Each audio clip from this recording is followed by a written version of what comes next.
Don't try to be a hero. You don't have to be a hero, not for me. I'm not trying to be a... There are some faces that seem to belong not to this world, but to a dream. And Grace Kelly was one of them. Her smile, delicate yet commanding, made audiences believe in a kind of beauty that felt timeless. But behind that serene gaze, hidden in private photographs and quiet memories, was a story far more complex. A story of ambition, loneliness, and a search for love that fame could never satisfy. Grace Patricia Kelly was born on November 12, 1929, in Philadelphia, into a family of privilege and high expectations. Her father, John B. Kelly, was a self-made millionaire and Olympic rowing champion, proud and domineering. Her mother, Margaret, was a strict physical education instructor, elegant but emotionally distant. From the beginning, Grace was caught between worlds, her father's hunger for achievement and her mother's demand for perfection. While other children ran wild in the sun, Grace spent her early years observing, quietly, carefully, learning the power of silence and composure. She often felt overlooked in her own family. Her father adored her older sister, Peggy, who was the athlete, and her brother, John Jr., who carried his father's name. Grace, delicate and dreamy, was seen as fragile. A beautiful child, yes, but one thought to lack the family's famous toughness. Yet even as a young girl, Grace had a secret resolve. In the still moments captured in old black and white photos, sitting by a window with a book, gazing out into the foggy Philadelphia streets, you can sense the beginning of that quiet defiance. She would not shout for attention. She would earn it through grace. When she turned 16, Grace began modeling for local fashion shows and department stores. She wasn't the bold type. Her beauty was subtle, ethereal, and photographers loved her for it. Those early photos, her soft blonde hair tucked behind her ear, the calm eyes looking straight at the lens, revealed something magnetic. It was as if she understood the power of an image long before she became a star. NBUT in the Kelly household, acting was not a respectable career. Her father dismissed it as frivolous, a hobby for dreamers. Grace, however, had already made her choice. After graduating from high school, she applied to the American Academy of Dramatic Arts in New York City, and against her parents' wishes, she left Philadelphia to chase her own version of success. New York was not kind at first.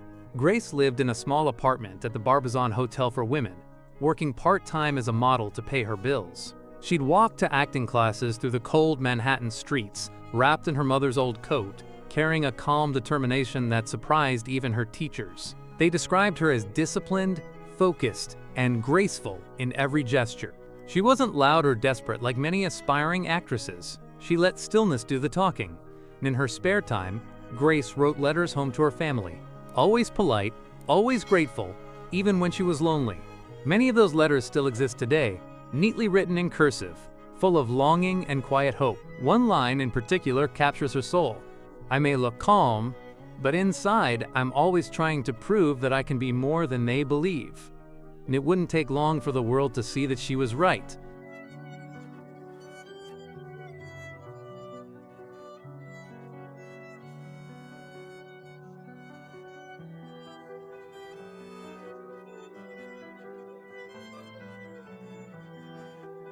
When Grace Kelly stepped into Hollywood, she didn't need to demand attention.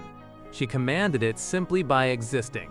In an industry obsessed with glamour and noise, she was an island of calm. Her voice was soft but unwavering, her movements measured, every glance precise. Casting directors described her as the kind of woman who could make silence look elegant. NHER's first real breakthrough came in 1952, when she appeared alongside Gary Cooper in High Noon. She wasn't the typical Hollywood bombshell, no bold laughter or flirtatious charm, but something deeper, something rarer. Even in black and white, her presence carried color. The camera adored her restraint. That subtlety became her signature. NBUT. It was Mogambo, 1953, filmed in the heart of Africa with Clark Gable and Ava Gardner, that marked her transformation from promising actress to undeniable star. Behind the scenes, the photographs from that film show a woman both shy and luminous. Hair tied back, eyes thoughtful, quietly reading between takes. While others posed for attention, Grace carried herself like a woman who didn't need approval to shine. NHER dedication was total. She once said in an interview, "Acting is not about showing yourself. It's about hiding enough that people lean closer." NTHAT was Grace, never chasing fame, always drawing people in. NHER's greatest success arrived soon after, in 1954, with Dial M for Murder and Rear Window, both directed by the master of suspense, Alfred Hitchcock. Hitchcock adored Grace Kelly's contradictions, her angelic beauty masking a simmering inner fire. He once described her as a volcano under snow. In Rear Window, as she glides across the screen in that white chiffon gown, every frame feels sculpted for eternity. The way she leans in toward Jimmy Stewart, calm, intelligent, perfectly composed, turned her into a living dream. But those who worked with her noticed something else behind the perfection. A woman struggling to stay unseen in a world that demanded constant display. Grace's fame exploded almost overnight. Magazines called her Hollywood's Ice Queen. Beautiful, flawless, untouchable. Yet she wasn't cold, she was cautious. Each private photograph from that era tells a silent story. Candid shots of her sitting alone in hotel rooms, her expression thoughtful, distant, as if fame were a spotlight she didn't know how to escape. In 1955, she won the Academy Award for Best Actress for The Country Girl. It was her proudest professional moment, and yet, when reporters asked how she felt, she simply smiled and said, "It's a lovely feeling, but I think I'd rather be at home with my family tonight." There it was again, that quiet yearning for normalcy in the middle of perfection. Because by then, Grace Kelly wasn't just an actress, she was an image. A flawless fantasy. The world didn't see the tired woman behind the makeup, or the private tears after endless interviews. They saw a queen before she ever wore a crown. NTHAT, same year, fate intervened in a way no movie could script. Grace attended the Cannes Film Festival, where she met Prince Rainier III of Monaco during a photo shoot arranged by the French magazine Paris Match. In that moment, two worlds collided. The star of Hollywood's golden age and a European prince seeking a wife to restore his small kingdom's glamour. And photographers captured the meeting. Grace, in a floral dress, smiling politely, Rainier looking instantly captivated. To the world, it looked like a fairy tale beginning. But for Grace, it marked the start of an impossible choice between the dream she had built and the one the world expected her to live. When Grace Kelly returned to America after meeting Prince Rainier of Monaco, her life changed with the speed of a headline. Letters began flooding in, from fans, from friends, from journalists who couldn't believe their favorite actress was considering leaving Hollywood for a prince. NBUT Grace had already made her decision. NSHE once told a close friend, "Every woman dreams of a fairy tale. I suppose I just wanted to live mine." In 1956, the world watched as Grace Kelly married Prince Rainier in a ceremony so grand it rivaled any movie premiere. Over 30 million people tuned in to watch the Hollywood goddess become Her Serene Highness Princess Grace of Monaco. Her wedding dress, a masterpiece of lace and silk, remains one of the most iconic in history. Every camera wanted her, every headline carried her face. Yet behind the radiant smile, she felt something slipping away. Her independence, her voice, her identity. And once she stepped into the palace, the applause stopped. NG1 were the directors calling action and cut, replaced by royal courtiers, strict schedules, and endless protocols. Every movement was watched, every expression measured. The freedom she once found in front of the camera was now trapped behind marble walls. NTHE private photographs from those first months tell a quiet truth. Grace, sitting by a window overlooking the sea, her face half in shadow, her eyes distant, her hands folded like someone waiting for a call that would never come. She wrote in her diary around that time, "I am loved by a nation, but sometimes I feel unseen by the man I married." Rainier was proud, private, and traditional, a ruler before he was a husband. Their marriage was built on love, but also on expectations. He wanted a princess who would dedicate herself to the tiny principality of Monaco, not a movie star who belonged to the world. And Grace, out of duty and devotion, agreed. She turned down every film offer that came her way, including Alfred Hitchcock's plea for her to return for one final role. Hitchcock reportedly told friends, Grace traded a script for a crown, and I'm not sure which one will demand more acting." NHE was right.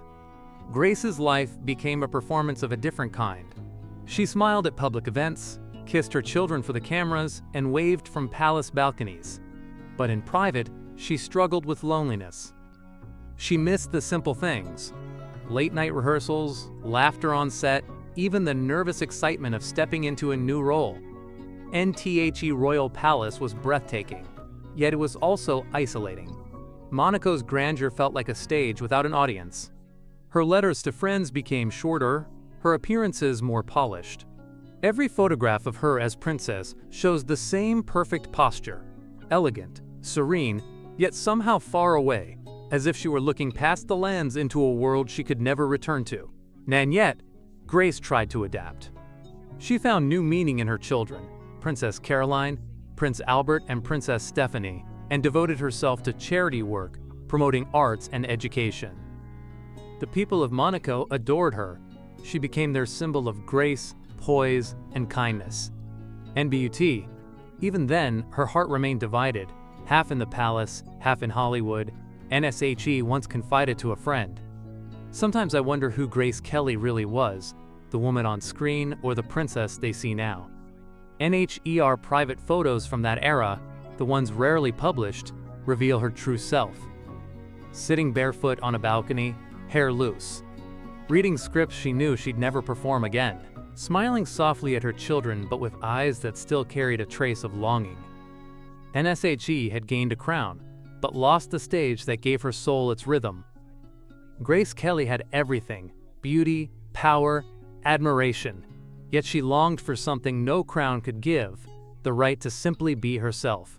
By the late 1970s, Grace Kelly had lived what most people would call a perfect life, a fairy tale turned real. But perfection can be lonely when it's built on sacrifice. Monaco adored her, the press still worshipped her, and the world saw a serene princess. Yet inside the palace walls, Grace had grown more introspective than ever. Her children were growing up, her public duties had become routine, and the woman who once thrived in front of the camera now watched her own story fade into still photographs and quiet days. There were moments, though, when the old Grace resurfaced, flashes of the actress who once conquered Hollywood. She began to experiment with poetry, photography, and art exhibitions, hoping to express the emotions she could no longer perform on screen. She also returned to charity work with renewed passion, especially projects for children and the Red Cross. NBUT. Something had changed in her eyes. NT Hose, who met her in private, noticed that her laughter carried both light and melancholy. She was proud of her life, yet quietly haunted by the choices she could never undo. "I don't regret my life," she once said softly, "but sometimes I miss the woman I was before it began." On September 13, 1982, that quiet nostalgia turned into tragedy. Grace was driving from her country home in Rock Eagle to Monaco with her youngest daughter, Princess Stephanie, when something went terribly wrong. The car veered off a winding mountain road and plunged down a steep slope. Grace was taken to the hospital in Monaco, unconscious, suffering from severe head injuries. For 24 hours, doctors fought to save her, but the next day, the world received the news it could barely believe, and Princess Grace of Monaco was gone. She was just 52 years old.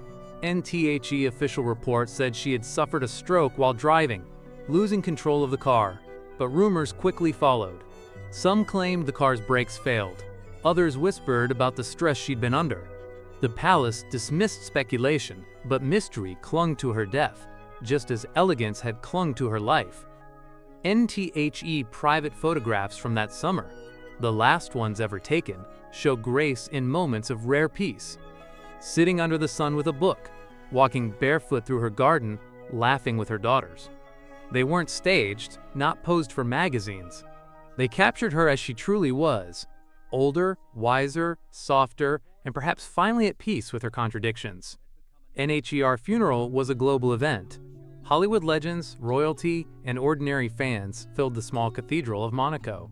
James Stewart, her dear friend, gave a eulogy through tears, saying, "And, you know, I loved Grace Kelly. Not because she was a princess, but because she was the kindest lady I ever met." That's how those who truly knew her remembered her, not as an icon, but as a woman who never let fame destroy her decency. And after her death, Thousands of personal photos and letters were discovered, images that the world is only now beginning to see. Some show her gardening in plain clothes, her hair tied back, smiling naturally. Others capture her sitting quietly by the sea, sketching, lost in thought. Each photograph feels like a confession, fragments of the real Grace the cameras never showed.